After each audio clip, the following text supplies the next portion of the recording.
بسم الله الرحمن الرحيم إن الحمد لله نحمده تعالى ونستعينه ونستغفره ونعوذ بالله من شرور أنفسنا ومن سيئات أعمالنا من يهده الله فلا مضل له ومن يضلل فلا هادي له وأشهد أن لا إله إلا الله وحده لا شريك له وأشهد أن محمدا عبده ورسوله وبعد أيها الإخوة والأخوات السلام عليكم ورحمة الله وبركاته.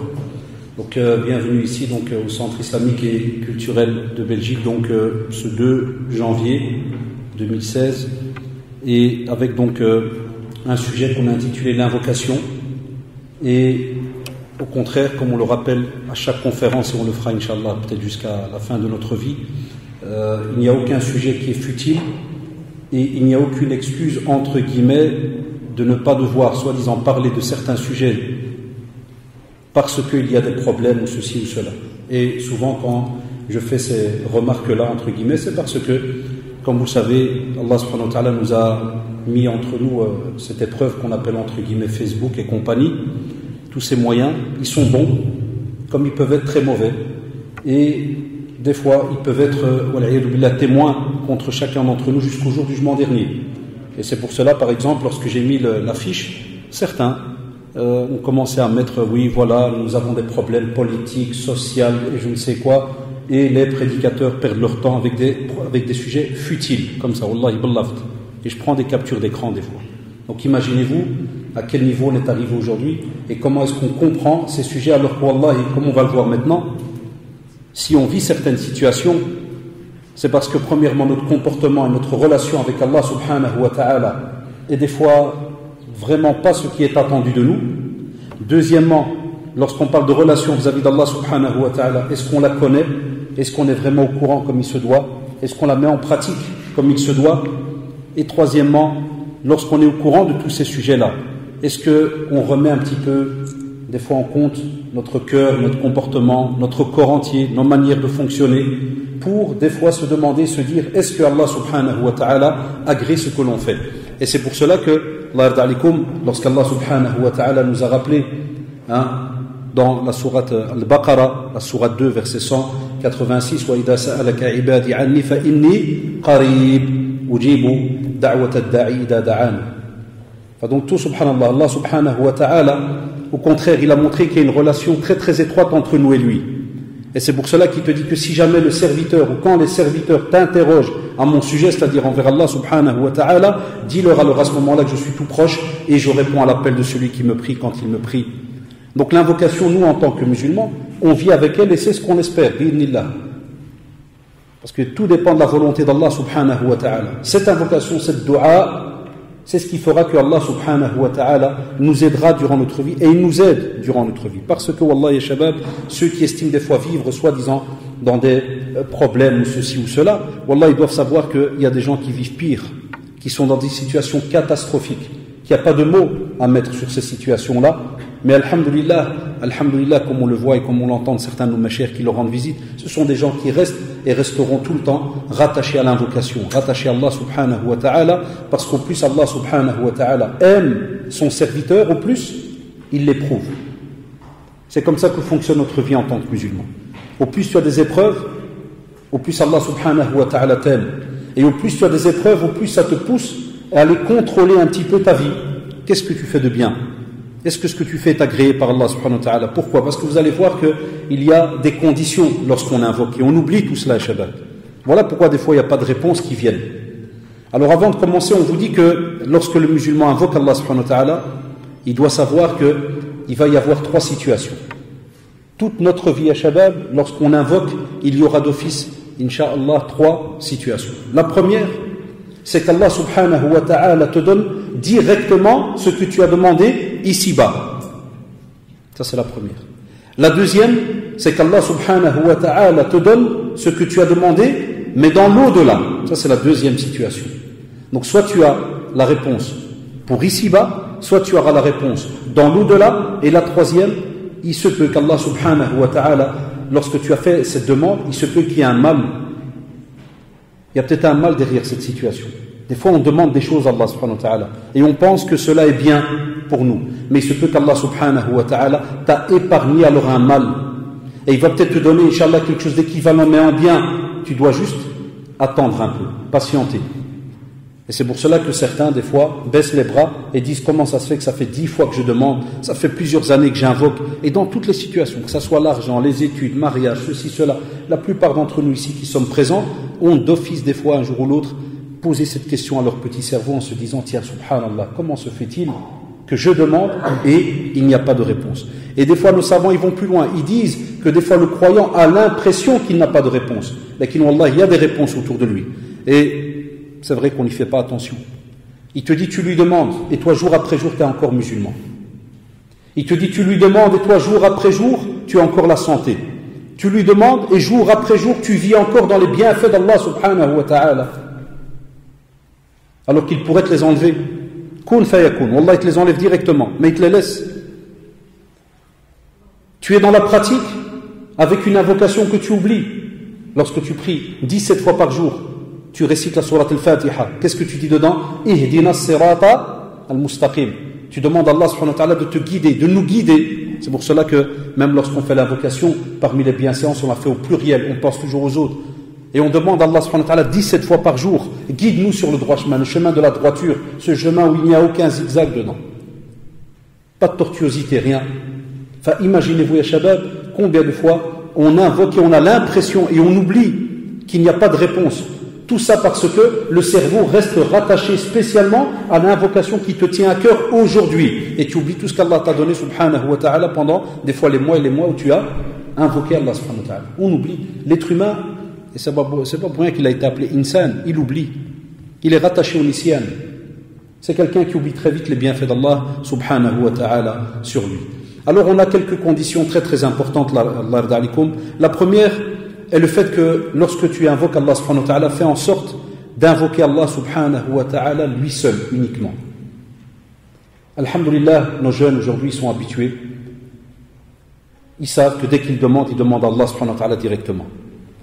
Et c'est pour cela que Abdullah ibn Abbas radiyallahu anhu, lorsque le prophète sallallahu alayhi wa sallam marchait à ses côtés et qu'il lui a fait donc une petite remarque, il lui a dit, voilà, viens, je vais t'apprendre certaines choses. Et à ce moment-là, il lui a dit, ihfadillah yahfadka, ihfadillah tajidhu tujahak, fa idha ista'anta fasta'in billah. Al-hadith. Fa idha ista'anta fasta'in billah. C'est-à-dire, si tu demandes de l'aide, si tu veux demander de l'aide, demande-le à Allah subhanahu wa ta'ala en premier. Donc nous, subhanallah, lorsque on entend des fois certaines personnes un peu âgées et autres, et qui des fois disent haq moulay kada, ou haq ceci, haq cela, et puis rajoutent quelque chose, un nom d'un homme pieux ancien qui est mort, ou femme ou autre, eh bien, on vous dit, cela casse l'invocation que vous voulez faire, et l'acte que vous avez commis devient très très lourd auprès d'Allah subhanahu wa ta'ala, parce que vous associez à Allah subhanahu wa ta'ala. Lakin alhamdulillah, notre jeunesse, la plupart du temps, lorsqu'on en parle, sont tous au courant maintenant. Ça, ce genre de pratique-là, d'associer Allah subhanahu wa ta'ala, commence petit à petit à être un sujet qui devient vraiment, spécialement ici en Belgique, un sujet entre guillemets qui n'est pas vraiment mis en pratique par rapport à la dernière génération. Mais on a encore quelques petites situations où des fois, même s'il m'arrive que des personnes nous disent, ouais, mais l'autre fois on a entendu une conférence ou autre sur le shirk, le fait d'associer Allah subhanahu wa ta'ala, mais on est en Belgique maintenant, on est en 2015, 2016, et tout le monde est au courant, non. Vous savez, Wallah Shabab, c'est pour ça que le sujet est important, l'invocation, lorsque tu es touché par un problème, tu as envie de trouver une solution directement. Zayd rajoute que Shaitan Allah, Wallah, il s'installe, je crois que vous l'avez déjà remarqué, on est tous passés par là, il s'installe dans ton cerveau, dans ton corps, dans tes oreilles, partout. Et tu entends des paroles qui se répètent, et qui se répètent, comme nous le disent certains. Et le waswas, il commence. Et on est là, en train de parler des fois avec le vide. Et le problème, on a l'impression qu'il n'aura jamais de solution. Et on a l'impression que ça va être la fin de notre vie, que tout est terminé. Lakin celui qui est rattaché à Allah subhanahu wa ta'ala et qui sait que tout ce qu'il y aura sur cette terre, Wallah, tout ce que tu vois, même de tes yeux là, tout le temps, jour après jour, tu n'auras de cela que ce qu'Allah subhanahu wa ta'ala t'a décrété. Et tout ce qui te touche ne sera que de ce qu'Allah subhanahu wa ta'ala t'a décrété. Et que même si, quand il continue avec Abdullah ibn Abbas, même si tous les êtres humains et les djinns pouvaient se réunir tous pour te vouloir un mal, Wallahi, tu n'auras que ce qu'Allah subhanahu wa ta'ala t'a décrété. Et s'ils se réunissent tous pour te vouloir un bien, regardez, c'est un bien, hein, et Wallahi, tu n'auras que ce qu'Allah subhanahu wa ta'ala t'a décrété. C'est pour cela, ya Abdullah, ya Amatallah, reviens directement vers Allah subhanahu wa ta'ala pour tes questions. Reviens vers lui pour tes demandes. Pleure auprès d'Allah subhanahu wa ta'ala, ne pleure pas auprès de l'être humain. Et on verra après avec les traditions qui sont reprises, puisqu'on suit le livre au fur et à mesure, d'après certains sujets qui nous touchent spécialement nous ici, donc en Europe. La deuxième est le fait d'être certain que l'invocation sera exaucée.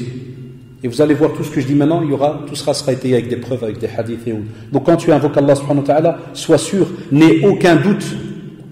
Ne dis pas je vais demander cela, mais je ne pense pas parce que moi je ne suis pas un qui fait spécialement Qiyam al-Layl. Avant je faisais des erreurs, beaucoup de jeunes nous disent plein de choses. Ouais, mais avant j'étais quelqu'un vraiment de foutu, je faisais plein de choses et ça n'allait pas. Et je n'ai pas prié pendant des années et maintenant je suis revenu à la prière hier. Est-ce que tu penses que je peux déjà commencer à invoquer? Allahu Akbar. Vous imaginez, Allah subhanahu wa ta'ala jamais il te ferme la porte. Jamais. Jamais Allah subhanahu wa ta'ala, comme on l'a vu dans le verset de Surat al-Baqarah, jamais Allah subhanahu wa ta'ala ne te ferme la porte. Reviens vers lui tout le temps. Donc ne soyez jamais de ceux qui vont douter par rapport à leurs demandes vis-à-vis d'Allah subhanahu wa ta'ala. Troisièmement, c'est que dans son invocation, lorsque le croyant invoque Allah subhanahu wa ta'ala, qu'il ne demande pas quelque chose de mauvais. Qu'il ne demande pas quelque chose de mauvais.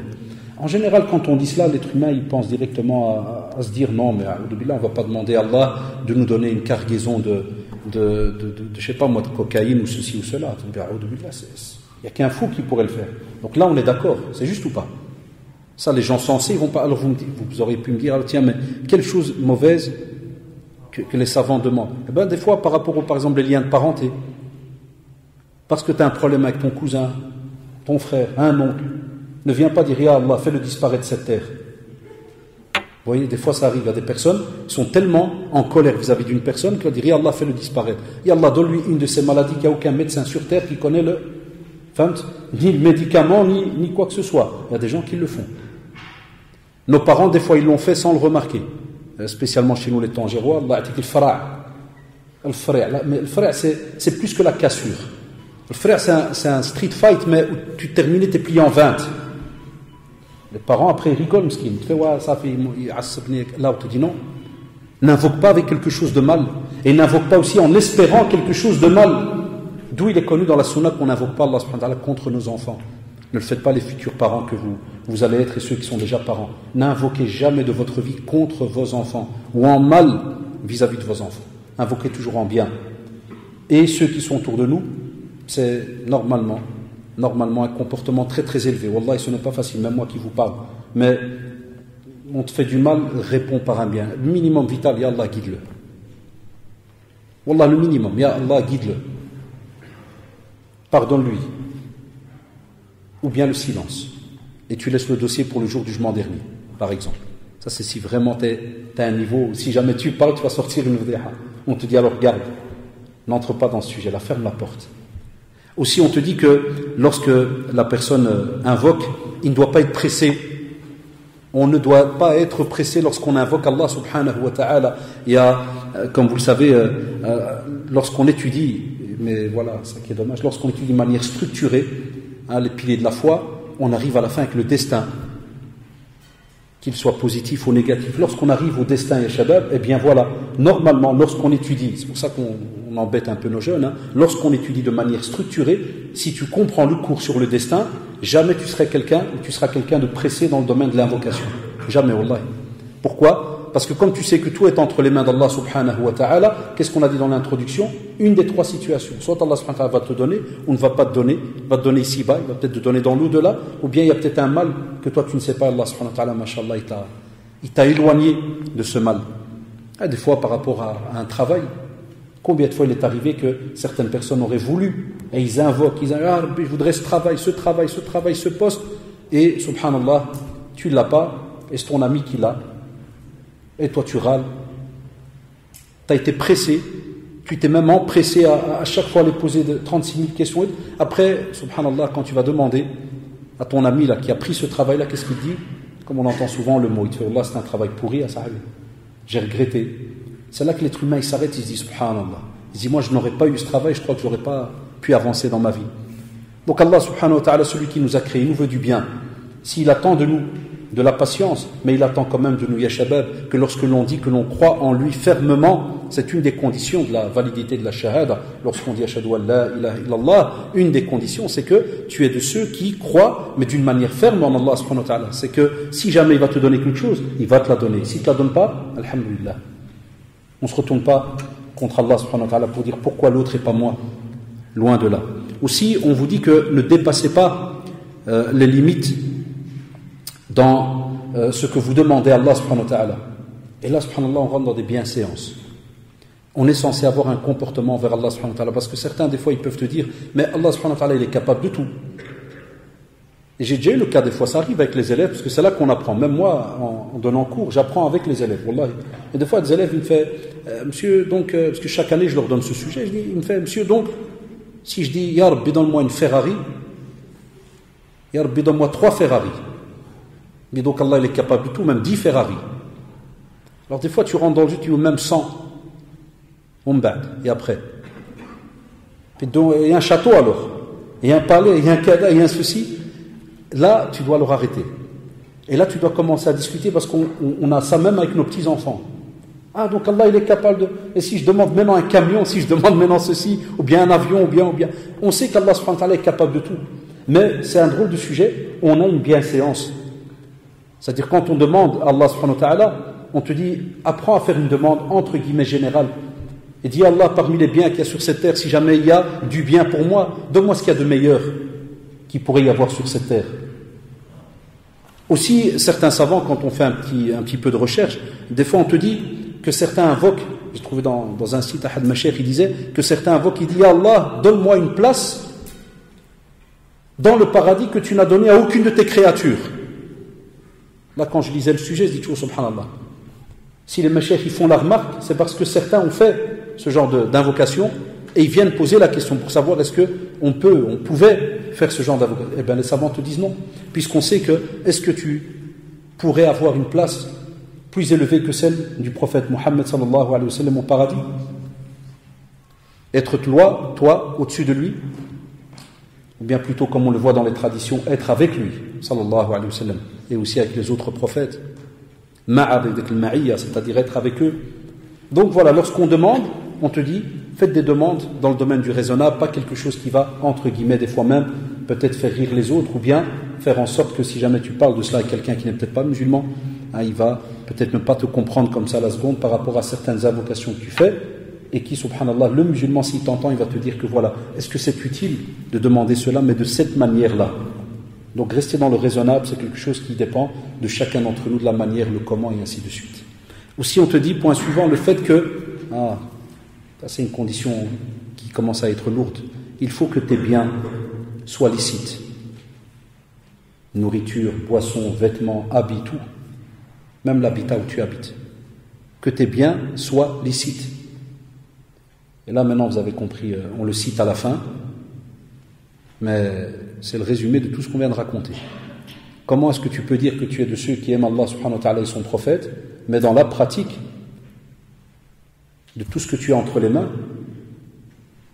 tu pratiques cela d'une drôle de manière. Par exemple, une des pratiques, par rapport à ce qu'on a entre les mains, le commerce. Une des pratiques, lorsqu'on a le bien de quelqu'un entre les mains, un dépôt qu'on nous a demandé de tenir. Prenez rien que ces deux sujets. Comment est-ce qu'on fonctionne aujourd'hui? Est-ce qu'on contrôle ce qui rentre chez nous?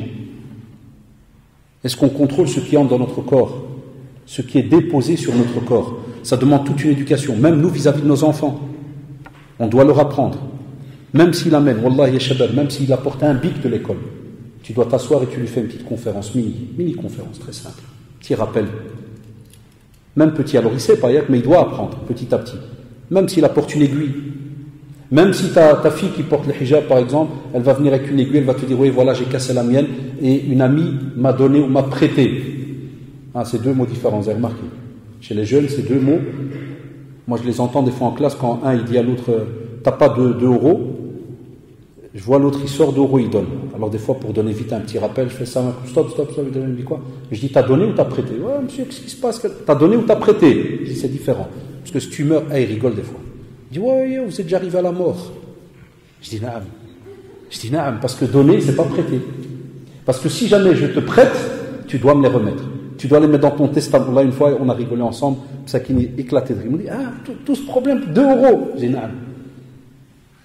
Tu es censé le mettre dans ton testament.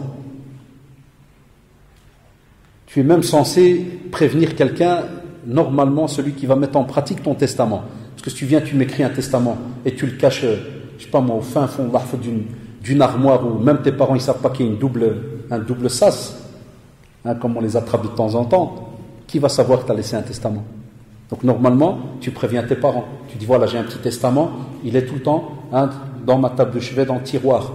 Là, qaddarallah, si je me... les jeunes, on fait ça nous. Il y a des fois des jeunes, tu vas voir leur armoire. Il y a peut-être la moitié des habits, c'est pas eux.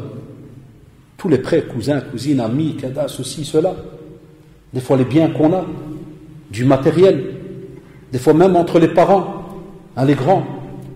Combien de fois il n'arrive pas, ça nous arrivait avec nos parents, des fois il va à la cave pour chercher quelque chose, puis il sort un tournevis, il fait oh, a'udhu billah, ça qui se tournevis. La hawla wa la quwwata illa billah.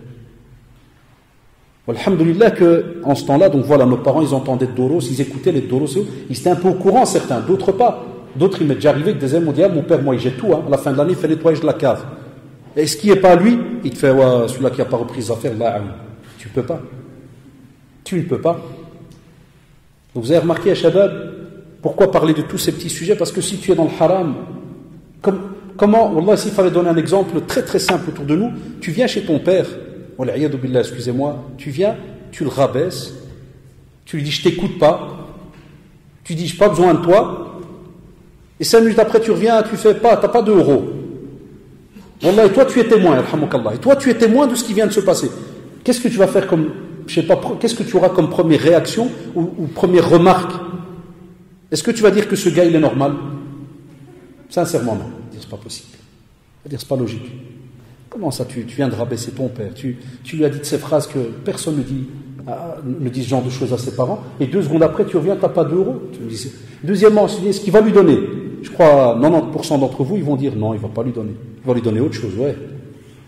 Allah, soit il va le menacer, soit, ou bien s'il est vraiment un père assez zen, il va se retourner, il va invoquer Allah pour lui, j'ai bien dit pour lui, et il va partir.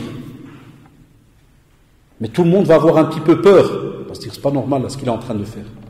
Alors si on trouve ça logique, vis-à-vis d'un être humain, et c'est pas n'importe quel être humain, ce sont les parents. Enfin, imaginez-vous quand c'est vers Allah subhanahu wa ta'ala, celui à qui tu désobéis jour et nuit.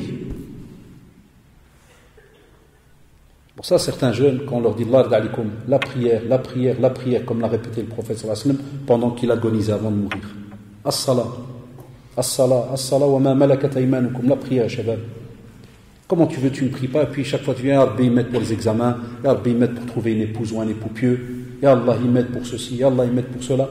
Des fois, je le dis à certains jeunes, je leur dis, Wallah, tu peux continuer à invoquer comme ça, peut-être jusque l'année prochaine. Si tu ne changes pas ta situation vis-à-vis d'Allah subhanahu wa ta'ala, tu n'as pas de connexion. Je ne lui dis pas, n'invoque pas. Mais je leur dis toujours, Ya Shabab, s'il vous plaît. Je leur dis spécialement, vous êtes tous passés par là maintenant, il y a 2 semaines, il y a 3 semaines, vous avez terminé les examens. Sahoulala. Tous ceux qui sont étudiants parmi vous. Et d'autres, comme je les vois ici, là, derrière, ils étudient. Ils sont en blocus. Ça 2 solutions. Soit, wallahi, comme vous l'avez remarqué, il y en a qu'Allah subhanahu wa ta'ala, il les aide. C'est une preuve contre eux, le jour du jugement dernier. Il les aide. Et tu vois le gars ou la sœur, ni prière ni rien, il réussit d'année en année. C'est une drôle de réussite. Saraha, c'est une drôle de réussite. Lui, il croit qu'il a réussi ou elle a réussi, mais on est loin. Et il donne. Enfin, imaginez-vous. Wallah, il n'y en a aucune relation avec Allah subhanahu wa ta'ala. Mais dès qu'il y a un petit pépin, il y a quelque chose qui le touche, Ya Allah, donne-moi. Et toi, tu n'as aucune relation avec lui, subhanahu wa ta'ala. Imaginez-vous, quand ça arrive avec un être humain, on est gêné, spécialement quand le regret vient. Est-ce qu'on est gêné, nous, par rapport à Allah subhanahu wa ta'ala? Sincèrement, est-ce qu'on est gêné? Lorsqu'on est des fois dans le haram, dans le vice, et on fait n'importe quoi? Non. Et les interdits, wallahi, quand on y réfléchit, il n'y en a pas des masses. On n'a pas des masses d'interdits chez nous en islam. Wallah, que du bien pour l'être humain. Même si aujourd'hui, avec tout ce qui se passe maintenant, par rapport, et je vous l'ai déjà dit plusieurs fois, toutes ces histoires de radicalisme et d'extrémisme et blablabla et tout ça, alors des fois, on entend certains qui écrivent hein, ah oui mais leur religion c'est parce que ils ont les interdits, le haram, le kadar, ils le mettent en phonétique H-A-R-A-M et kadar. Non, on ne pourra pas dépouiller la religion de ces choses parce que subhanallah c'est un bien pour nous. Le haram c'est un tout petit groupe wallahi ya shabab, et le halal mashallah c'est tout le reste, puisque hatta fil usul on nous l'apprend que l'asl fil ashya al-ibaha, la base des choses qu'il y a autour de nous wallahi c'est le licite. Tout est licite jusqu'à preuve du contraire. Gardez cette règle en tête. Jusqu'à preuve du contraire. Ça, c'est la règle. Et lorsqu'on parle de quelque chose de haram, c'est pas parce que le prédicateur ou l'imam ou je ne sais quoi est quelqu'un de dur, comme on veut le faire croire maintenant ce dernier temps. Parce que maintenant, c'est une excuse qui a été ouverte. Ah, maintenant, tous les petits charognards, tout le monde saute. Et on veut mettre tout le monde dans le même paquet. Là, lorsque un prédicateur ou un cheikh ou un imam, quelqu'un qui fait le sermon du vendredi, parle du mot haram, c'est parce qu'Allah subhanahu wa ta'ala, wallahi, il a dit la ilaha illahu, il veut du bien pour nous. Et il nous dit ça, c'est interdit. S'il vous plaît, ne vous approchez pas de cela. T'approches pas. Parce que tu casses ta relation entre toi et Allah subhanahu wa ta'ala. Et deuxièmement, tu fais du mal à ton corps. Point barre. C'est pas pour devenir un pur et dur, ni quoi que ce soit. Wallahi. Celui qui ne s'approche pas du haram, et que soi-disant ça le rend pur et dur, c'est qu'il n'a rien compris par rapport au halal et au haram. C'est pour ça que nous on ne comprend rien, même avec ce qui se passe. Je vous l'ai déjà dit, on ne comprend pas.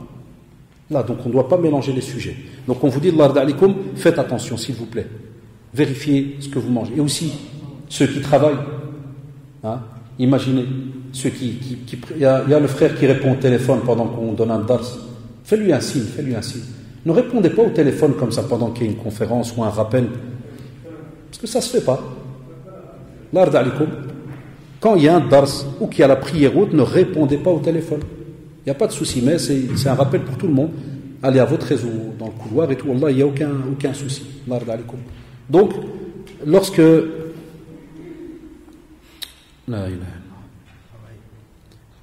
Pour le travail, l'ard alikum, combien il n'y en a pas qui des fois arrivent en retard et ne préviennent personne? Et à la fin du mois, ils touchent le salaire complet. C'est juste ou pas? Est-ce que ton salaire, il est licite ou illicite? Dites-moi. Vous pouvez répondre, il n'y a pas de souci. Il y a une partie qui est illicite, pas tout le salaire. Vous savez ce qui est illicite? Le quart d'heure que tu arrives en retard et que tu as touché. Ah, les gens sont à l'aise aujourd'hui. Hatta même, wallah, j'ai déjà eu des fois des personnes qui m'ont répondu en disant « Ouais, mais le patron, c'est un kafir, c'est un non-musulman, c'est à l'aise. » Ouais, sur quel fatwa tu te bases? À part si tu es d'un mouvement takfiri ou autre, ça c'est autre chose. Qui se croit déjà en guerre en étant ici. Il est en Belgique, mais il est en guerre. Il est en Europe, il est en guerre. Ça c'est autre chose, c'est un autre groupe, ça, sectaire très connu. À en dehors de cela, où tu trouves une fatwa qui te dit vole ton patron et que tu as le droit de ceci ou cela là? Est-ce qu'on a, nous, le courage d'aller prévenir le chef? Ou bien si jamais tu as peur pour ta situation, ça dépend, il y a des cas extrêmes, au moins à la fin du mois, le compte qui t'a versé, tu lui remets cette somme et tu précises c'est une erreur. Quand on te demandera peut-être après, tu dis voilà, c'est une erreur, je ne mérite pas autant parce qu'un jour j'ai pas travaillé vraiment comme il fallait. Voilà, reste autour du mot au cas où vraiment tu as des situations extrêmes qui peuvent arriver, mais ne garde pas cet argent là, wallahi. On ne fait pas les questions pendant le cours, c'est à la fin par écrit. Tenez, j'ai oublié de vous le dire, ceux qui veulent poser des questions, il y a les papiers Inch'Allah, les bics. Et les sœurs, la même chose, hein, vous le déposez et on le fera, Inch'Allah, juste avant. Donc, pour vous dire, j'ai dit pas de questions, là. Donc j'ai dit, mais c'est comme ça, frère. Vous voyez, c'est très très dur, hein, c'est compliqué la vie, je sais. Mais c'est comme ça, c'est comme ça. Chaque endroit, il a son règlement. Il y a d'autres conférences, tu peux parler comme tu veux. Ici, on demande les questions à la fin. C'est une bête demande, les questions à la fin. Et donc, les questions à la fin. Voilà, jazakallah. C'est difficile, hein, je sais, mais c'est comme ça.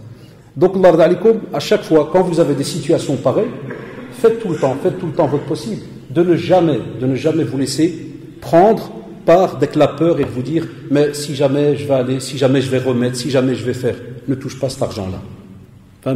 Ne le touche pas parce que wallahi, comme disent nos savants, c'est parmi les choses qui vont faire que ton invocation, elle n'arrive pas. Il y a un hadith authentique aussi, hein, qui nous le rappelle, de cette personne qui était poussiéreuse, quand on le voit, ash'afa akhbar, hirsute, poussiéreux, kadaron. C'est comme les gens qui viennent d'un long voyage. Et tu vois bien qu'il lui manque un tas de choses, kada et autres, tu te dis celui-là, s'il lève, le prophète yamuddu yadahu ila sama. Imaginez-vous, la personne lève les mains vers le ciel. Et toi tu te dis que si jamais cette personne invoque, Allah subhanahu wa ta'ala répondra à son invocation. Mais nous, est-ce qu'on connaît la réalité de la situation de cette personne? Est-ce qu'on sait vraiment comment est-ce qu'elle vit? Des fois, on peut voir l'apparence qui peut paraître, entre guillemets, de la sunna, ceci, cela, mais la réalité. Et c'est pour ça que le prophète m'a dit comment voulez-vous que Allah réponde à son invocation, subhanahu wa ta'ala, alors que sa boisson, elle est illicite, sa nourriture, elle est illicite, et il passe sa vie, lorsqu'il mange de l'illicite. Et il a grandi en employant de l'illicite, que ce soit dans sa nourriture, boisson et autres, et même l'habillement. Donc l'ard alikum, c'est un moyen et un sujet qui est très très important et auquel il faut bien faire attention. Et pour aller plus loin, on a parlé des conditions, il y a maintenant des comportements à avoir. Parmi les comportements, vous voyez donc, Inch'Allah, lorsqu'on la mettra après sur Internet, vous réécoutez là à votre aise, étape par étape, et vous allez voir, alors à ce moment-là, mettez des croix par rapport à est-ce que nous, vraiment, on met en pratique ces conditions pour que nos invocations, elles passent. Alors on vous dit, parmi les bienséances, lorsque tu invoques Allah subhanahu wa ta'ala, ressens de la soumission et de l'humilité envers Allah subhanahu wa ta'ala. Comme pour dire, ressens que tu as besoin d'Allah subhanahu wa ta'ala dans ta situation. Ressens cette humilité. Deuxièmement, on te dit que lorsque tu invoques, lève les mains vers Allah subhanahu wa ta'ala. Aussi, et ce n'est pas obligatoire, mets-toi vers la direction de la qibla. Par exemple, tu es chez toi à la maison, tu connais la direction de la prière, mets-toi vers cette direction et donc invoque Allah subhanahu wa ta'ala. Aussi, on te dit, prends du temps. Prends du temps. C'est-à-dire, lorsque tu invoques, et les sœurs, il y a un frère qui a déposé les petits papiers derrière, donc vous pouvez aller les récupérer au-dessus de l'escalier. Donc, lorsque tu invoques, parle doucement. Ne parle pas très rapidement. Ne crie pas, car Allah subhanahu wa ta'ala entend. Et aussi, lorsque tu parles, fais en sorte que tes demandes ne soient pas de ceux qui vont, entre guillemets, demander en se disant « mais j'ai demandé lundi, et aujourd'hui on est mardi, non, je vais laisser mercredi. » Ou bien j'ai déjà demandé 3 fois, donc je vais demander, Inch'Allah, après une semaine, parce que je vais peut-être embêter. Non, vous allez voir. Déjà, on te dit, subhanallah, quand tu demandes et que tu te mets toi des fois des chiffres et autres, c'est faux. Tu ne peux pas. Pourquoi? Parce qu'on te dit dans la sunna, le prophète sallallahu alayhi wa sallam nous a laissé des moments très très importants. Un exemple, vous êtes venu à la mosquée pour prier. Eh bien, on te dit, après la prière, invoque Allah subhanahu wa ta'ala. Après la prière, tu as terminé la prière. Tu as fait ce que la sunna demande, toutes les petites invocations et autres. Tu as terminé tes 33, plus la ilallah à la fin. Tes 100, invoque. Prends le temps d'invoquer. Tu es occupé, ça peut arriver qu'il faille partir directement, tu peux le faire en marchant, il n'y a pas de souci, dans ta voiture. Ça c'est quand on n'a pas le choix, et des fois après la prière, c'est comme souvent on a des rendez-vous, on doit partir, et bien à ce moment-là, profite en marchant d'invoquer Allah subhanahu wa ta'ala. Entre l'adhan et l'iqama, beaucoup oublient ce moment, très très important. Entre l'adhan et l'iqama. Remarquez des fois, c'est dommage de le dire, Shabab, des fois, comme aujourd'hui, par exemple, on a fait l'adhan à moins 10, 16h50. Et chaque mosquée choisit un petit laps de temps, en général 10 minutes, pour donner le temps aux gens de venir prier. Donc on fait l'iqama à 17h. Il y a 10 minutes. Eh bien, dans les 10 minutes, les gens sont différents. Chacun, comment est-ce qu'il va profiter des 10 minutes? Il y a un groupe qui perd son temps, c'est lequel? C'est celui qui, tous les 3 secondes, il regarde sa montre et regarde où ce qu'il a l'imam. Spécialement quand on arrive à la 7e minute, 8e minute. C'est les petits ma'assab, les petits énervés qui prient à la minute. Je comprends, il y en a parmi eux qui ont une bonne intention parce qu'ils doivent aller travailler et autres. Mais vous savez très bien de qui on parle. C'est quand une personne, subhanallah, c'est juste parce que voilà, dans sa tête, il prie 10 minutes après. Là, il y a frère, il y a sœur. Les 10 minutes qu'on t'a données là, wallah, profites-en. Et si on savait le bien qu'elles contiennent, comme l'a montré le prophète sallallahu alayhi wa sallam, wallahi, même si l'imam il tarde et vient 12 minutes après, wallah al-adim, on est heureux. Ça t'a fait 2 minutes en plus d'invocation, ou ça, dans un moment qui est très très aimé par le prophète sallallahu alayhi wa sallam, et par Allah subhanahu wa ta'ala, entre l'adhan et l'iqama. D'autres, des fois ça arrive, spécialement maintenant avec les GSM, ceci, cela, peut arriver que d'autres, tiens, on va vite aller jeter un petit coup d'œil sur Facebook, ou bien est-ce qu'il n'y a pas un petit message, ceci, cela, là, invoque Allah subhanahu wa ta'ala. Tu peux lire aussi du Coran si tu veux, kada et autres, mais ne délaisse pas le temps qu'il y a entre l'adhan et l'iqama. Durant le voyage, Durant le voyage, on l'apprend à nos enfants. Allah, et quand on démarre, dès qu'on démarre pour partir de chez nous, on dit aux enfants, profitez, et aux adultes aussi, profitez d'invoquer Allah subhanahu wa ta'ala pendant votre voyage. Donc qu'est-ce qu'Allah subhanahu wa ta'ala t'a dit? T'as dit un jour que tu ne peux l'invoquer qu'une fois par semaine, ou qu'une heure ou autre, abadan. Et imaginez-nous quand on descend vers les pays du Maghreb, on a un bon petit 48 heures en général, hein. Combien de fois il y a entre guillemets du silence, que ça soit pour celui qui roule, quand tout le monde dort. Wallahi, on n'imagine pas. Et allez voir qu'est-ce que certains emploient comme outil pendant qu'ils roulent pour faire passer le temps. Invoque. Aussi, on te dit que lorsque la pluie tombe, beaucoup de gens sous-estiment ça dans la sunna. Lorsque tu vois la pluie tomber, il est connu dans la sunna, invoque Allah subhanahu wa ta'ala. Même en français, on l'a déjà dit, même en français, en arabe, en turc, en dialecte et autres, si tu ne sais pas faire d'invocation en français, en arabe, afwan, invoque avec la langue que tu connais. Aussi, lorsque tu es en pleine prosternation, as-sujud, comme nous l'a appris la sunna, l'endroit le plus proche d'Allah subhanahu wa ta'ala, invoque. Toi, quand tu pries en groupe, tu fonctionneras d'après la vitesse de l'imam. Mais les imams, normalement, dans leur formation, ils savent qu'ils doivent essayer de rester un petit peu, plus que les 3 fois Subhana Rabbiyal A'la. Ils savent qu'ils doivent rester un petit peu plus pour donner l'occasion aux gens d'invoquer. Bon, regardez, mashallah, combien de situations on a. Aussi, le dernier tiers de la nuit, lorsqu'on partage en 3 depuis le Maghrib jusqu'à la prière du Subh, il y a un dernier tiers, Allah subhanahu wa ta'ala descend au dernier ciel. Et il nous interpelle, il attend nos invocations à Shabbat. Dunya. Imaginez-vous combien est-ce qu'on a d'endroits. Lorsque tu es à jeun, lorsque tu jeûnes, mashallah, personne ne pourra vous dire qu'on ne peut invoquer qu'une fois par jour, ou bien c'est trop, ou ceci ou cela. Ce que je viens de vous citer, ça peut arriver durant toute la journée. 5 prières on a. Combien de sujud par prière et ainsi de suite. Donc il n'y a pas de chiffre. Au contraire, loin de là. Alors maintenant, étant donné que, comme vous l'avez remarqué, c'est ce qu'on fait depuis quelques mois, déjà depuis l'année passée, c'est pas en vérité plus qu'un an déjà, on va un petit peu voir dans le livre de l'Adab al-Mufrad de l'imam Bukhari, rahimahullah, les traditions, quelques traditions donc, qu'il nous a donc rapportées du prophète sallallahu alayhi wa sallam pour voir un petit peu différents chapitres. Et comme d'habitude, moi je pousse à nos jeunes à aller s'acheter la petite citadelle du musulman. Il y en a plein déjà, tout à l'heure quelqu'un demanda les invocations pour tout ce qui est donc subhanallah, l'ouswa, ceci, cela. Je dis toujours aux jeunes, l'ard alikum. Il ne dépasse pas, je crois, 4 euros. Encore l'autre fois, j'ai demandé à la mosquée Sunna, quand on avait conférence là-bas, si vous vous rappelez, ça ne dépasse pas 3 à 4 euros. Citadelle du musulman. Elle est en arabe, déjà rien que celle qui se vend en français, c'est arabe, français, phonétique, sur la même page. Tabarakallah, rempli d'invocations, tirées de la Sunna, c'est-à-dire des invocations authentiques. Et deuxièmement, maintenant, les maisons d'édition, ils l'ont traduit en plusieurs langues, même en turc, en néerlandais. Mais au moins la phonétique, elle est là. C'est-à-dire, même si tu me dis je n'ai pas l'arabe, il y a la phonétique. Tu lis la phonétique, la prononciation qui va sortir, ça sera donc de l'arabe. Et ça coûte, wallahi, 3 euros. C'est un livre de poche. Et on va encore plus loin, voilà, lève ta main, le frère, voilà, il est très connu. Si certains jeunes ne le connaissent pas encore, la citadelle du musulman. Ils l'ont appelé citadelle parce que vous savez très bien, Hisn al-Muslim, citadelle du musulman. Ça, en quelque sorte, pour dire, c'est ce qui va protéger le musulman. Une citadelle, en général, un roi, un empereur, calife ou autre, il l'emploie pour être vraiment au-dessus, des fois par rapport à l'ennemi lorsqu'il veut l'attaquer. Enfin, quand tu es dans une citadelle, celui qui est en bas, il ne sait pas t'attaquer. Enfin, quand tu as, subhanallah, toi, le croyant, mis une citadelle autour de ton corps, de quelle manière? Avec des invocations, des doigts. Comment tu veux que Shaitan, Allah, il trouve des portes?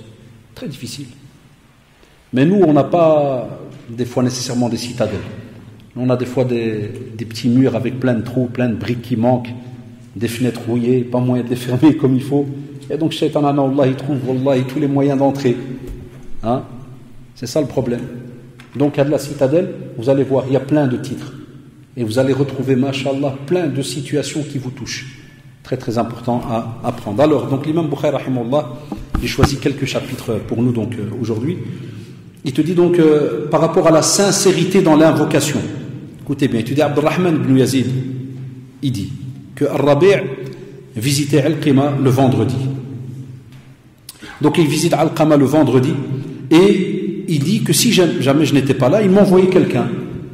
Et un jour, il vint et je n'étais pas là. Mais Alqama me rencontra et me dit, as-tu vu ce qu'a fait Rabi'a? Il lui dit, as-tu vu comment est-ce qu'il invoque pour les gens? Ah, regardez l'importance. On y est. Il dit, regardez comment. Il lui dit, regarde comment est-ce qu'il invoque pour les gens. Mais peu d'entre eux lui répondent. Imaginez-vous, subhanallah, des fois tu peux passer devant quelqu'un et tu peux lui dire, Akhi, Allah yahdik, famt, Allah nasrak. Et aujourd'hui, si vous le faites en arabe, il se peut beaucoup ne parlent plus l'arabe. Il se peut qu'il va te regarder et puis il part. Il se peut même qu'il va penser que tu es fou. Regardez, subhanallah, les musulmans, pourquoi lors d'une période très connue, temps du prophète, ils sont arrivés très très loin, parce que chacun voulait du bien à l'autre. Donc nous, dans notre sunna, marcher et invoquer Allah subhanahu wa ta'ala pour quelqu'un d'autre, c'est un acte d'adoration tabarakallah, qui est très très noble. Et c'est là qu'on voit la sincérité aussi du musulman. Et il lui dit, subhanallah, il lui dit, mais eux, ils ne répondent pas. Ceci, c'est parce qu'Allah subhanahu wa ta'ala n'accepte que l'invocation sincère. Ok, Shabab, une des deuxièmes leçons qu'on peut tirer du hadith, lorsqu'on invoque, que l'on invoque sincèrement Allah subhanahu wa ta'ala. Alors, j'ai dit, c'est ce que Abdullah a dit. Il me demanda, qu'a-t-il dit? Il a dit, Allah subhanahu wa ta'ala n'écoute pas le vaniteux, celui plein d'ostentation, ni celui qui est peu raisonnable, mais il n'écoute que celui qui l'invoque avec un cœur résolu. Et Alqama se rappela alors de cela. Dernière partie du hadith. Imaginez quand on a des personnes qui, subhanallah, sont des fois orgueilleux, vaniteux. Tout à l'heure, on a parlé du fait d'être raisonnable lorsqu'on invoque. Donc l'invocation est rattachée au sérieux. Et comme on l'a vu dans ce hadith-là, la sincérité que tu as, Allah subhanahu wa ta'ala, eh bien, te récompensera pour cela. Donc vous, le principal, n'attendez pas toujours, même si, comme vous l'avez vu déjà au temps du prophète sallallahu alayhi wa sallam, et ça, entre guillemets, ça choquait certains. Il invoque et l'autre, il ne répond pas. Donc ne soyez pas étonnés. Ça arrive, et ça arrivera très souvent. Une des invocations qu'on a, quand on dit invocation, qui est une sous-invocation, vous allez comprendre pourquoi, et qui des fois même se met des disputes entre certaines personnes. C'est lorsque tu dis à quelqu'un, ittaqillah. Quand tu dis à quelqu'un, crains Allah subhanahu wa ta'ala. Avant, quand elle était dite cette phrase, la réponse allait être une invocation. Quand avant on disait à quelqu'un ittaqillah, la personne sait ce qu'il disait, Allahumma ja'alna minal muttaqin. Il était content parce que c'était un rappel que tu lui fais. Donc tu fais un rappel à la personne et la personne, subhanallah, va répondre par une invocation. Aujourd'hui, il arrive que quand tu dis à quelqu'un taqillah, il dit quoi? Qu'est-ce que j'ai fait moi? Qu'est-ce que je t'ai fait? Tu m'as vu faire quelque chose? Là, ça a même fait des disputes entre les gens. Allah. Qu'est-ce qu'il y a? Tu m'as vu faire quelque chose? Subhanallah. Donc, il fait un rappel à la personne, elle répond par une invocation. Regardez la sincérité que les gens avaient entre eux.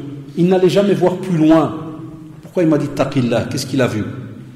Qu'est-ce que ceci là? C'est ce qui nous est demandé. Ya ayyuhalladhina amanu taqullaha haqqa tuqatih. Allah subhanahu wa ta'ala nous a demandé, nous a interpellé les croyants. Et nous a demandé d'avoir donc, subhanallah, cette piété, cette crainte vis-à-vis d'Allah subhanahu wa ta'ala, mais de la manière qu'il se doit.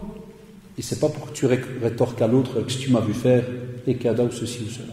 Mais c'est parce que c'est une réalité, c'est parce que certaines, entre guillemets, intentions ont changé chez certaines personnes. Et aujourd'hui, tellement la médisance, elle circule à gauche, à droite, l'espionnage, aller voir ce que les autres font, et lâcher la langue, c'est ce qui a fait qu'effectivement, il y a des personnes qui peuvent être aussi sincères. Même s'il peut répondre, qu'est-ce que j'ai fait? Il est sincère. Mais c'est parce que tellement les gens lâchent la langue que des fois les gens ont peur maintenant. Que dès que tu dis taqillah, il dit quoi? Qu'est-ce qu'il y a? Qui va lâcher sur moi une rumeur. Avant, ce n'était pas le cas. On n'allait pas vers la rumeur. Loin de là. Aussi, l'imam Bukhari, rahimahullah, dans son chapitre, être résolu dans son invocation, car rien n'oblige Allah subhanahu wa ta'ala. On a une tradition rapportée par le Bukhari et Muslim, d'après Abu Huraira radiyallahu anhu, qui dit le prophète sallallahu alayhi wa sallam a dit: lorsque l'un d'entre vous invoque, qu'il ne dise pas si tu veux, mais qu'il soit résolu dans sa requête, qu'il immensifie son désir, car rien n'est difficile pour Allah subhanahu wa ta'ala s'il souhaite le donner. Ce qui veut dire, ya shabab, quand tu invoques Allah subhanahu wa ta'ala, ne dis pas Ya Allah, si tu veux, accorde-moi le paradis. Ya Allah, si tu veux, fais-moi réussir dans mes études. Ya Allah, si tu veux, fais ceci ou cela. Là, jamais. Ça, dans le comportement du musulman, c'est un genre, entre guillemets, de manque de confiance en soi vis-à-vis d'Allah subhanahu wa ta'ala. Et des fois, on va plus loin, c'est qu'on a l'impression qu'Allah subhanahu wa ta'ala ne va peut-être pas être capable de donner telle et telle chose. Ou bien des fois, on peut se mettre dans une autre situation qui est qu'on pense que nous, on ne mérite pas. Allah subhanahu wa ta'ala sait quand il doit te donner une chose ou bien quand il ne te la donne pas. Marhaba si Rabi'. Quand même des frères, Allah de mon beuge, Allah yabarak fik. Aussi, lever la main quand on invoque. Donc l'imam Bukhari, rahimahullah, dans son chapitre, dans un hadith rapporté par l'imam Bukhari et Muslim, il te dit, Abu Hurairah radiallahu anhu a dit, At-Tufayl ibn Amr, Ad-Dawsi, radiallahu anhu, vient voir le prophète sallallahu alayhi wa sallam et a dit, Ya Rasulallah, les Daws ont désobéi et se sont obstinés. Invoque Allah contre eux. Allahu Akbar, c'est lourd ça. Invoque Allah contre eux. Ils ont désobéi. Alors le prophète sallallahu alayhi wa sallam se dirigea vers la Qibla, leva donc ses mains, et les gens pensèrent qu'il allait invoquer contre eux. Mais qu'est-ce qu'il a dit sallallahu alayhi wa sallam? Ya Allah, guide les Daws et ramène-les sur la voie droite. Allahumma hdi Dawsan. Subhanallah. Ahna, shabab, deux petites leçons très rapides.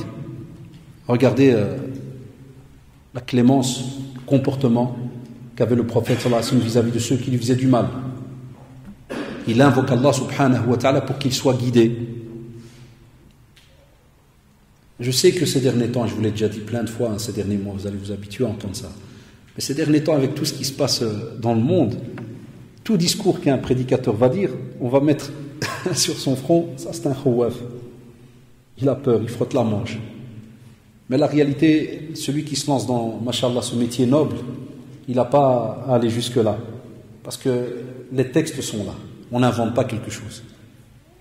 Mais quand on voit le comportement du prophète sallallahu alayhi wa sallam pendant plus de 23 ans, et vous le savez très bien, 13 ans à la Mecque, 10 ans à Médine, 23 ans de prédication, 23 ans d'insultes, de rabaissement, subhanallah. On le rabaissait. Il y en a qui venaient pour frapper. Calomnie. Abu Jahl, Abu Lahab et toute la clique le suivent.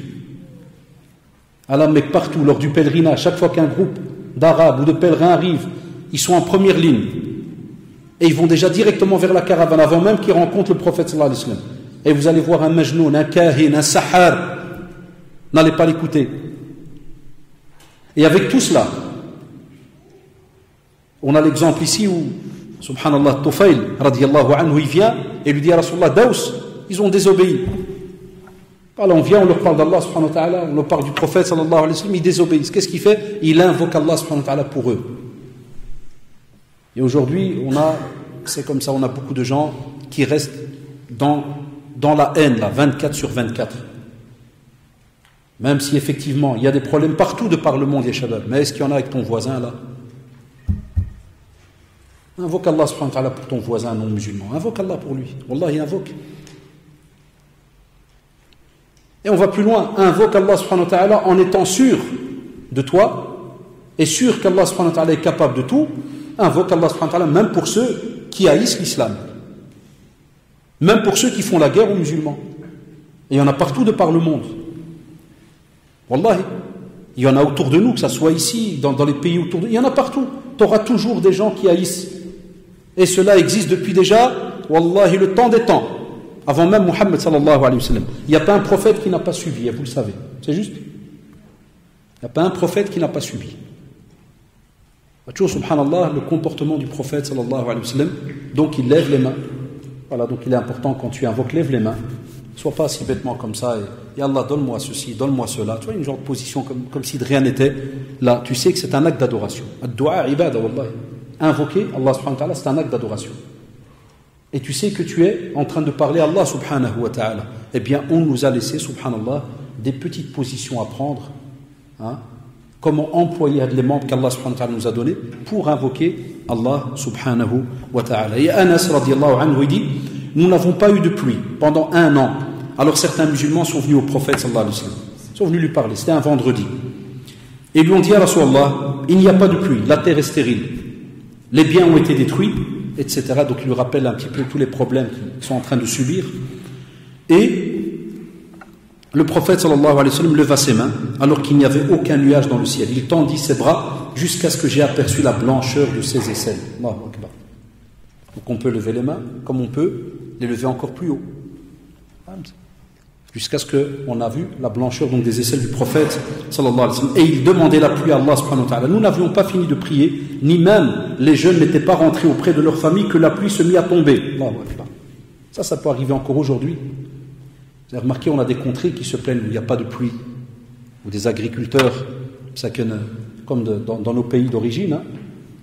C'est la période maintenant où normalement les agriculteurs, ils vont commencer donc à avoir le fruit de ce qu'ils ont semé. Et beaucoup se plaignent qu'il n'y a pas de pluie. Mais la majorité des savants, jazahumullah, même dans nos pays, ont fait la remarque en disant au peuple, ne soyez pas rattachés au haram, désobéissance totale vis-à-vis d'Allah subhanahu wa ta'ala, et puis vous vous étonnez qu'Allah subhanahu wa ta'ala, il arrive qu'il ferme la porte d'un bienfait qui vous a été donné et qui vous est donné depuis on ne sait pas calculer depuis quand cette pluie elle tombe. Donc Allah, comme vous le voyez, ce hadith aussi nous montre, on a plusieurs leçons tout le temps dans une tradition, mais comme on le voit, comment est-ce qu'on invoque, mais à côté il y a une autre leçon, c'est que subhanallah, Allah subhanahu wa ta'ala peut faire qu'avec les gens bien qu'on a aujourd'hui, c'est pour cela qu'on demande à nos savants salihun, les gens qu'on connaît pieux et hauts, d'invoquer Allah subhanahu wa ta'ala, et nos imams sortent et font ce genre de prière et de demande pour qu'il y ait justement donc cette pluie. Mais il faut qu'il y ait aussi un comportement à côté. Comment est-ce que nous on est censé être et comment est-ce qu'on se comporte vis-à-vis d'Allah subhanahu wa ta'ala. Et il continue, il dit, le vendredi suivant, une personne est venue. Et Anas radhiyallahu anhu, il a précisé dans le hadith que la pluie est tombée pendant une semaine. Donc il dit à Rasulallah, il dit, nos maisons ont été détruites. Tu vois l'être humain. Au début tout était sec, il n'y avait rien. Quand la pluie est tombée, qu'est-ce que ça a fait?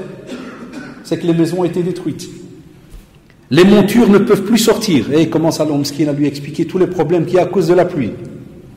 Enfin, le prophète sallallahu alayhi wa sallam, regardez de nouveau. Qu'Allah subhanahu wa ta'ala nous donne ce comportement-là. Pas facile, hein, très très difficile. Vous savez ce qu'il a fait? Anas radhiyallahu anhu dit, le prophète sallallahu alayhi wa sallam a souri à ce changement d'humeur des fils d'Adam. Il a souri. Pour dire l'être humain, le fils d'Adam, il est incroyable. Tu lui donnes, il se plaint. Tu lui donnes pas, il se plaint. Alors, il y a des fils d'Adam qui sont comme ça. Alors que normalement, le fils d'Adam, comme il a été cité dans l'autre tradition authentique, normalement, le croyant, hein, il soit touché par n'importe quelle situation, chaque fois, il remercie Allah subhanahu wa ta'ala. Qu'elle soit une situation positive ou négative. Elle n'est donnée que pour le croyant, subhanallah. Par rapport à son rattachement vis-à-vis d'Allah subhanahu wa ta'ala. Enfin, le prophète a souri à ce changement d'humeur des fils d'Adam et il dit alors avec sa main, de nouveau, il réinvoque Allah subhanahu wa ta'ala et il dit à Allah que la pluie tombe autour de nous mais non sur nous. Alors les nuages se dispersèrent. Hadith donc authentique. Tu vois, subhanallah. Est-ce qu'il a eu honte de revenir vers Allah subhanahu wa ta'ala? Là, il a redemandé. Alors qu'on a des êtres humains qui sont en train de se plaindre. Ils croient que c'est des commandes qu'on passe. Tu viens, tu fais des petites commandes pour des invocations. Tu viens, ah non, il y a trop, ah non, il y a peu. Après, ça se m'aurait pu leur dire, vous savez, ça fait là, abadan. Voilà, pourquoi tout ce comportement est shadad? Pourquoi? Voilà, c'est ce qu'on est censé des fois retrouver au fur et à mesure, hein, comme ça dans notre communauté. Mais comme vous l'avez remarqué, c'est très très difficile et très compliqué. Aussi, Allah d'alikum, dans le chapitre la meilleure demande de pardon, ce qu'on appelle Sayyid al-Istighfar, dans le hadith rapporté par l'imam Bukhari rahimahullah, d'après donc Shaddad ibn Aws. Shaddad ibn Aws radiyallahu anhu, il va nous apprendre une belle invocation. Revenez aussi dans la citadelle et comme je vous avais demandé aussi la fois passée, essayez de vous procurer aussi donc le livre. Et donc le prophète sallallahu alayhi wa sallam a dit, la meilleure demande de pardon est de dire, Ya Allah, tu es mon Seigneur. Il n'y a nulle autre divinité excepté toi. Tu m'as créé, je suis ton serviteur. Je suis sous ton engagement et sous ta promesse, selon ma capacité. Je reconnais ton bienfait sur moi et je reconnais mon péché. Pardonne-moi, car nul ne peut pardonner les péchés si ce n'est toi. Je cherche refuge auprès de toi contre le mal que j'ai accompli. Eh bien, le prophète, imaginez-vous le bénéfice que l'on a lorsque l'on répète cette invocation, il te dit si la personne dit cela le soir et meurt, elle sera un habitant du paradis. Et si elle dit le matin cette invocation et qu'elle meurt dans sa journée, elle entrera aussi au paradis. L'invocation connue, Allahumma anta rabbi la ilaha illa anta khalaqtani wa ana abduk wa ana ala ahdika wa wa'dika mastata'tu abu'u laka bi ni'matika wa abu'u laka bi dhanbi faghfir li fa innahu la yaghfiru dhunuba illa ant subhanahu wa ta'ala. Enfin donc ya shabab, de nouveau remarquez, on a une demande de pardon, mais qu'est-ce qu'on pourrait prendre comme petit enseignement? Bien, une des bienséances que nos savants nous rappellent, quand vous voulez invoquer Allah subhanahu wa ta'ala, citez certains des attributs d'Allah subhanahu wa ta'ala. Par exemple, on sait que Allah subhanahu wa ta'ala, il est Ar-Razzaq, celui qui nous pourvoit en bien. On sait qu'Allah subhanahu wa ta'ala est Al-Ghaffar, celui qui pardonne. Eh bien, avec ces deux noms, choisis subhanallah la situation dans laquelle tu es. Si tu es dans le domaine du pardon, cite les noms d'Allah subhanahu wa ta'ala qui sont dans le domaine du pardon, de la clémence. Anta ar-Rahman, Anta ar-Rahim, Anta al-Ghafour. Ya Allah, Allahumma ighfirli. Citez des noms. C'est pour ça qu'une fois par mois, le cours là, que je donne à Amal sur les noms et attributs. Je crois le prochain c'est vendredi, Inch'Allah, vendredi prochain. Ça vous le savez déjà. Hein, on est arrivé déjà à quasi, on a expliqué plus de 40 noms et attributs d'Allah subhanahu wa ta'ala. Comme ça au moins on les connaît. Et on sait dans quelle situation on peut prendre un nom et on le met comme Al-Mani'. On sait très bien qu'Al-Qabid aussi, Allah subhanahu wa ta'ala il donne, mais il peut aussi des fois faire en sorte que le bien ne t'approche pas, ne vienne pas chez toi, ne te touche pas. Il est celui qui donne et celui qui reprend, et Shabbat. Il est Al-Qabid. Ça on doit être au courant. Et voilà pourquoi, vous avez remarqué, si on prend tous ces sujets, on les met ensemble. Pourquoi dans l'introduction, j'ai dit qu'on doit étudier un petit peu de manière structurée. En mettant ces sujets ensemble, on comprend aisément que si Allah subhanahu wa ta'ala est celui qui ne donne pas, et s'il est aussi celui qui donne, mais des fois s'il ne donne pas, c'est qu'il y a une raison derrière. Lui seul décide, subhanahu wa ta'ala. Alors, quand on te dit invoque-le, invoque, et une certitude qui va te répondre. Ne sois pas pressé. Ne sois pas gêné de lui redemander une deuxième fois. Mais sache que tout est entre ses mains. Quand tu es au courant de cela, jamais tu vas invoquer Allah subhanahu wa ta'ala en étant stressé. Ou tu vas laisser la porte à Satan, à Allah, ou quoi que ce soit. Wallahi, tu es sincère, premièrement, et deuxièmement, tu as une certitude qui est ancrée en toi. Qu'Allah subhanahu wa ta'ala, un jour ou l'autre, il répondra à ton invocation. Que ce soit ici-bas ou dans l'au-delà.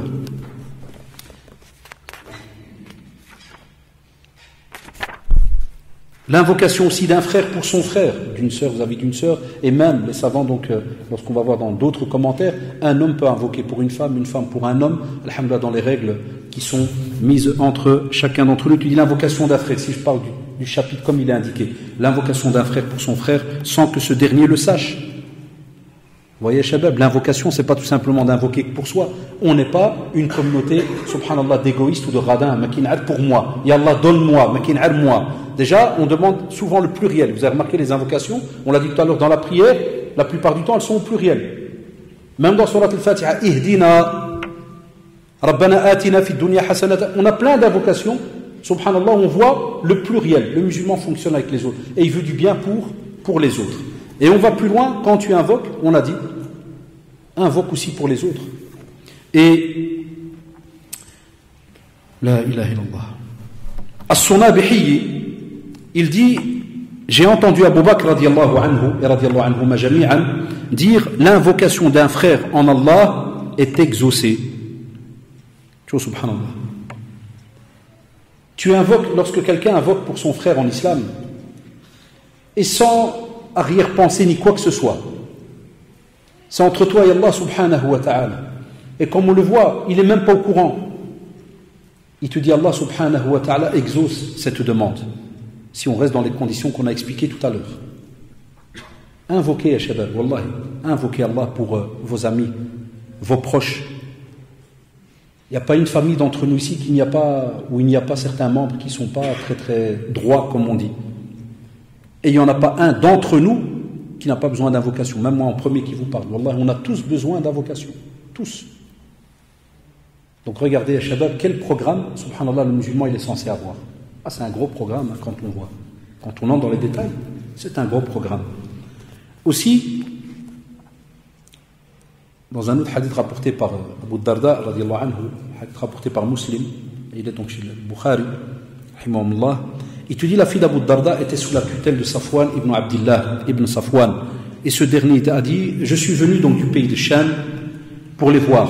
Et j'ai trouvé Umm Darda chez elle, mais pas Abu Darda. Elle demanda alors, désires-tu accomplir le pèlerinage? Est-ce que tu désires accomplir le pèlerinage cette année? Il lui dit oui. J'ai répondu oui. Et alors elle a dit, invoque Allah en bien pour nous. Car le prophète sallallahu alayhi wa sallam disait, l'invocation secrète du musulman pour son frère est exaucée. À chaque fois que celui-ci invoque en bien pour son frère, il y a un ange assigné auprès de sa tête qui dit Amin, et pour toi de même. Ensuite, j'ai rencontré Abu Darda au marché qui m'a dit exactement la même chose d'après le prophète sallallahu alayhi wa sallam. On a 2-3 petites leçons. La première, la grande majorité de nos sahaba, ridwanullah alayhim jami'an, que ça soit les shabab, vous l'avez remarqué, hommes ou femmes, avaient de la science. Ils étudiaient les paroles du prophète sallallahu alayhi wa sallam. Aujourd'hui, on a encore un des frères, même donc je parle spécialement de ceux qui sont mariés, qui interdisent encore à leurs sœurs, à leurs femmes, d'aller donc étudier, d'apprendre la religion. Wallahi, ça existe encore aujourd'hui, en 2016. Ça tombe bien, on est 2016 maintenant, on ne pourra plus dire 2015. En 2016. Donc, imaginez-vous. Deuxièmement, on a encore des personnes, subhanallah, j'ai eu la blague il y a quelques mois. Je devais sonner chez quelqu'un parce qu'il m'avait demandé de sonner chez lui pour quelque chose. Et j'attends, il n'y a rien.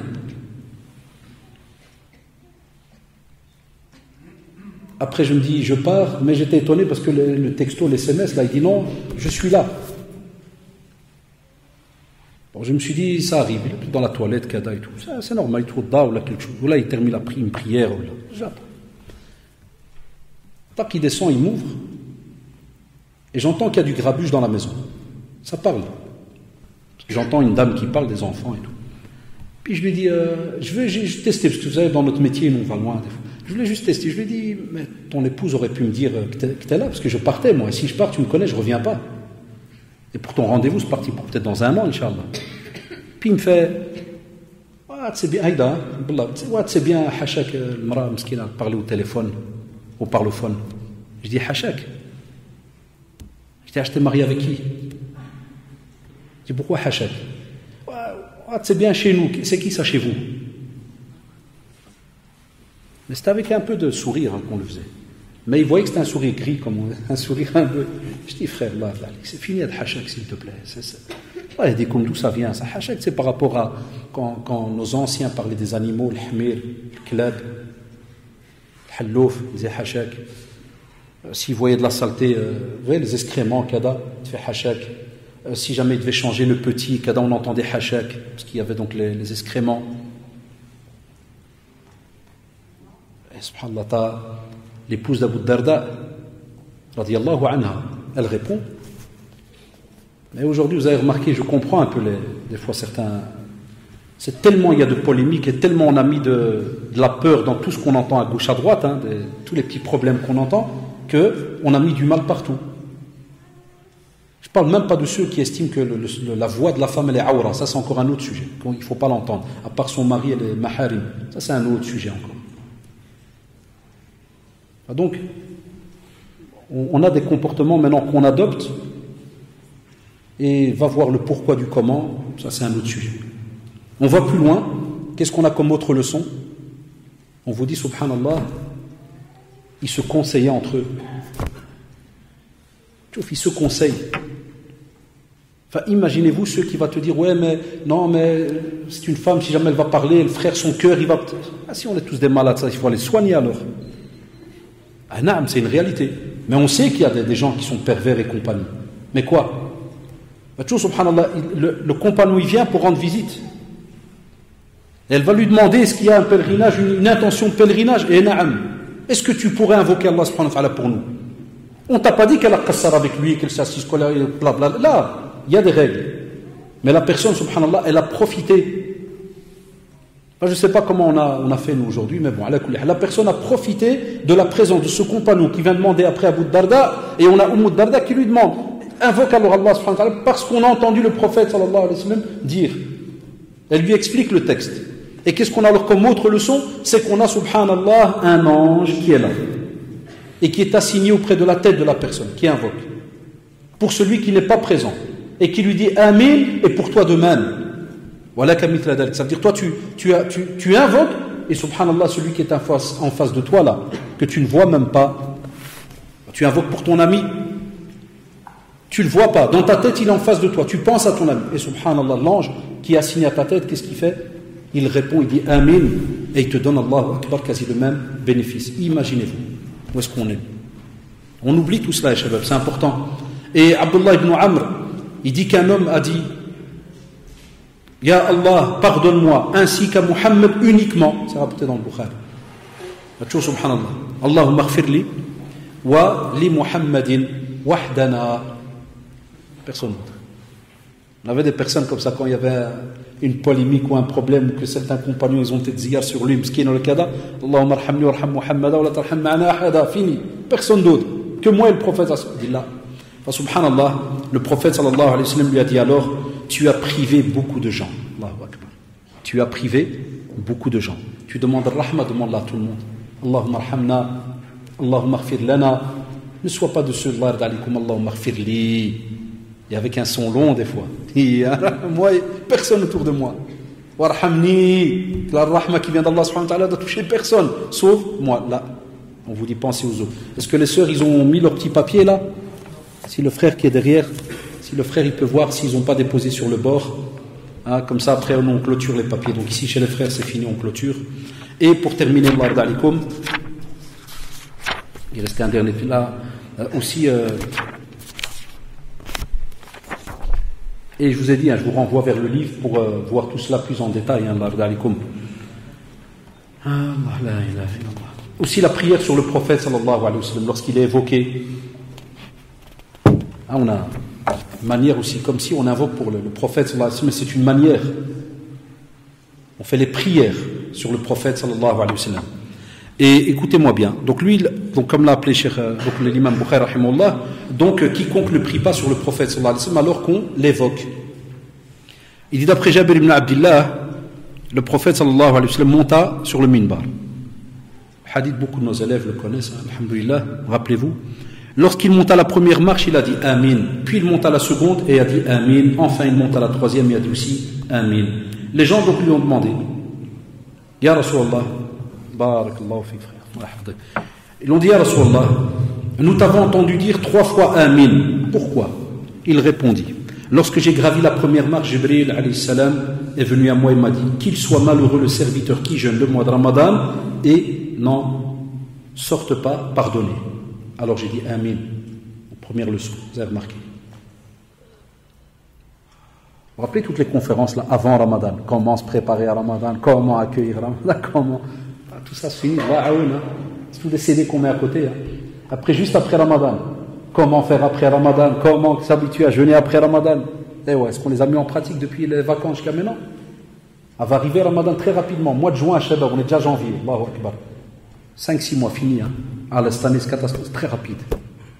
Et vous allez voir. À la dernière minute, tous les sahab mal de tête, mal de ventre, tous les massas de garrot, tous les ruina. Non. Il y en a qui vont rien gagner. C'est pour ça que le prophète m'a dit Amin. Parce que le mois, il va venir, il va passer, aucun bénéfice. Et puis il a dit qu'il soit malheureux le serviteur qui vit avec ses parents ou l'un des deux durant leur vieillesse et ne rentre pas au paradis. Alors j'ai dit Amin. Hein, tous les jeunes là qui regardent de travers les parents, qui cassent la tête, le vieux, j'en ai marre, commence à baver et tout. Hein, chaque fois qu'il parle, il est ma'assab, il comprend rien le vieux. Les jeunes ils me disent ça, ils me disent ouais mon père il comprend rien. Je dis pourquoi? Ouais il a 80. Ah, toi tu comprends hein? Moi je dis wallah que t'as rien compris. Wallah que t'as rien compris frère. Ah comment? Je dis wallah t'as rien compris. Parce que si t'avais compris tu parlerais jamais comme ça de ton père ou de ta mère. Mais comme t'as rien compris, faudrait qu'on te refasse comprendre la chose. Ah, les parents. Ah, je sais que ça embête certains, mais moi, c'est pour ça que je tourne des fois, une fois par an, je reprends ce que les jeunes appellent les classiques. Ils crois qu'on est en R&B et compagnie, hein, tu vois, les classiques, la soul, la pop et tout. Hein. Non, Shabab, non. Wallahi, c'est ce qui va, après l'aide d'Allah subhanahu wa ta'ala, nous sauver le jour du jugement dernier. Wallahi, ce sont un tas de hasanats qui nous sont donnés, un tas de dossiers qui nous sauveront, bi'idnillah, les parents et Shabab. Les parents, dernière réunion de parents que j'ai fait, juste avant les vacances, conseil de classe, vous savez très bien, les étudiants là, ici, conseil de classe, puis il y a eu réunion des parents, il fallait voir. Hein. Wallah, j'entends dans les couloirs, hein, parce qu'ils ont. Et maintenant, il y a des parents dans l'école où je suis, ils se font plus arnaquer. Ils savent que je suis au courant de tous les dossiers. Parce qu'il y a les profs de religion, ils sont différents styles. Il y a des profs de religion, ils s'en foutent. Dans le cours, ils partent. Même le jour de la réunion de parents, il arrive à Chlot, il ne vient même pas. Wallahi, c'est des réalités. C'est un petit pourcent qui ne savent pas l'opportunité qu'ils ont entre les mains. Et on en a d'autres, alhamdoulilah, qui se renseignent sur les élèves, ils demandent, ils essayent de les aider. Alors, certains élèves, maintenant, ils le savent. Enfin, quand il arrive dans le couloir, sa mère, elle lui dit, ben, on va voir le prof de religion. Non, là, il n'y a pas besoin. C'est religion, c'est quoi, c'est la prière, il n'y a pas besoin. Alors, le mskina, la mère, elle colle. Non, on va aller voir le prof de religion. Wallah, j'ai déjà entendu, tu déconnes, dégage, laisse tomber, faut pas me casser la tête. Ah là, je sors, hein. Ah, je sors dans le couloir. Salam alaikum. Je dis, tabarakallah, frère. 22 kilos de muscles, sans le pantalon. Hein. Parce que des fois, des muscles, c'est plus le pantalon qui est ma'amar, les clés, hein, zid la veste, les Nike. Tu peux enlever un minimum 5-6 kilos, le frère. Puis il reste un petit babouche comme ça, un petit clou. Spécialement, les petits malins qui veut taper son père, sa mère. Je les vois, Allah al-Adim. Même si ce soir, je vais encore avoir des petits mots sur Facebook. Ah, vous avez rigolé des jeunes. Non. Les jeunes, ils me connaissent trop bien. Ils savent de qui je rigole. Et je rigole pas façon de parler. Parce que je sais qu'après, ils vont écouter la conférence. Et je pèse les mots et je prends la responsabilité de les mots. Et j'interpelle, hein, spécialement, comme j'ai dit, à des petits gamins, comme je les appelle, spécialement pour ce sujet-là. Pour autre chose, ils ne sont pas gamins, non. C'est mes petits frères. Mais pour ça, wallah, c'est des petits gamins. Et que je les vois devant moi, Dieu en est témoin, ils lèvent leur voix sur leur mère. Quand la mère lui dit pourquoi t'as eu, parce que des fois ils mentent. Il y a des wallah, j'ai des parents, ils savent pas lire. Et la mère elle me fait, tu fais un mot, le cheikh le bulletin, il m'a dit tout est bien. Il est à côté, là, souvent ils se mettent alors en retrait.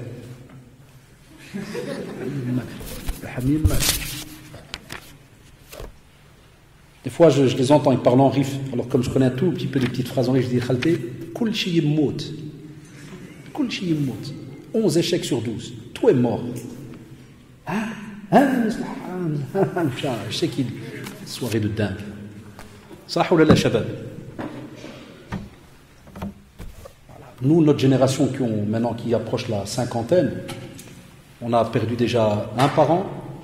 Et le deuxième qui reste, la plupart de mes copains, quand je parle avec eux, c'est que des parents de 70, 80 ans. C'est juste. C'est des clés du paradis qui partent. Wallah, des clés du paradis qui partent. Tu perds une clé, tu perds une opportunité immense. Tu perds la deuxième, ça dit ton deuxième parent, tu restes entre toi et Allah subhanahu wa ta'ala. Faites attention.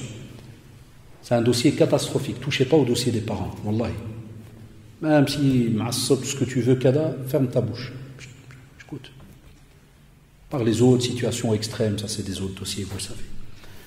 Et il a terminé, il lui a dit, alors j'ai dit Amin, puis il a dit, qu'il soit malheureux le serviteur auprès de qui on m'évoque et ne prie pas sur moi. Alors j'ai dit Amin. C'est-à-dire on cite le prophète sallallahu alayhi wa sallam, et t'as des personnes, jamais ils répètent sallallahu alayhi wa sallam. Rien. Te regarde. Voilà, Shabab, c'est un petit résumé donc, du chapitre du livre, donc l'Adab al-Mufrad de l'imam Bukhari, donc chapitre de l'invocation, et je vous pousse, comme d'habitude, à ceux qui, alhamdulillah, font leur possible d'aller un peu gratter à gauche, à droite, dans certains ouvrages et autres, pour un petit peu voir le sujet plus à l'aise, plus en détail, même si on l'a vu pendant plus d'1h15, mais il y a toujours moyen de lire ça plus à l'aise et prendre son temps. Inch'Allah, donc on va passer maintenant donc, aux questions, si je sais répondre comme d'habitude.